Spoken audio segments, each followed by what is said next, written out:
औज़ुबिल्लाहि मिनश्शैतानिर्रजीम बिस्मिल्लाहिर्रहमानिर्रहीम रब्बी यस्सिर वला तुअस्सिर व तम्मिम बिल खैर। अस्सलामु अलैकुम व रहमतुल्लाहि व बरकातुहू। उम्मीद है तमाम ख़ैरान खैरियत से होंगी। ख़ैरान हमारा जो फ़िक़्ह का दर्स था वो तकलीद तक पहुंचा था। हमने तकलीद को मुकम्मल किया, उसके मसाइल को पढ़ा और उम्मीद है कि आपको तमाम जो मसाइल हैं वो समझ में आ गए होंगे। जो आप लोग के सवालात होंगे तकलीद के हवाले से वो भी हल हो गए होंगे और इंशाल्लाह अब ये पेपर में आप लोग के आएगा और इसी तरह मैं सवालात करूँगी और आप लोगों ने जवाबात देने हैं। आगे अब जो पढ़ना है हमने वो है अहकाम तहारत। तहारत के अहकाम हम पढ़ेंगे। तो सबसे पहले अहकाम तहारत में अगर देखा जाए तो सबसे ज़्यादा पानी जो है वो पाक करने वाली चीज़ है। तो पहले पानी के बारे में पढ़ेंगे कि पानी किस किस किस्म का होता है, कैसा कैसा होता है, ये सारी चीज़ें हमने पढ़नी है।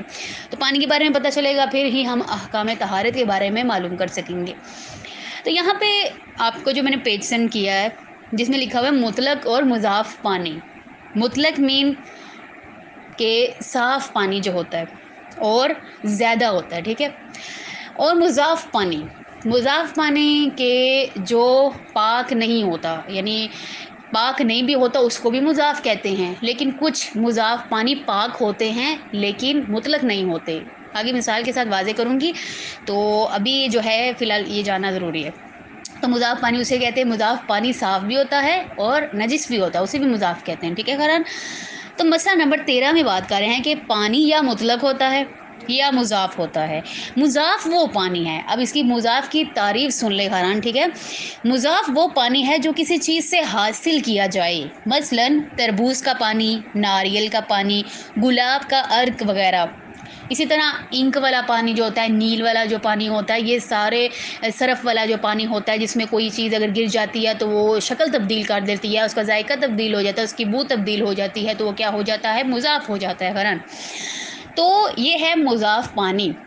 इसी तरह अगर कोई नजिस चीज़ भी, निजासत भी उसमें गिर जाती है, जैसे खून बहुत सारा गिर गया पानी में, तो वो तो एक तो नजिस हो गया, ऊपर से मुज़ाफ़ हो गया। लेकिन कुछ मुज़ाफ़ पानी साफ़ होते हैं, जैसे अब ये तरबूज का पानी पीने वाला पानी है, पी सकते हैं हम उसे।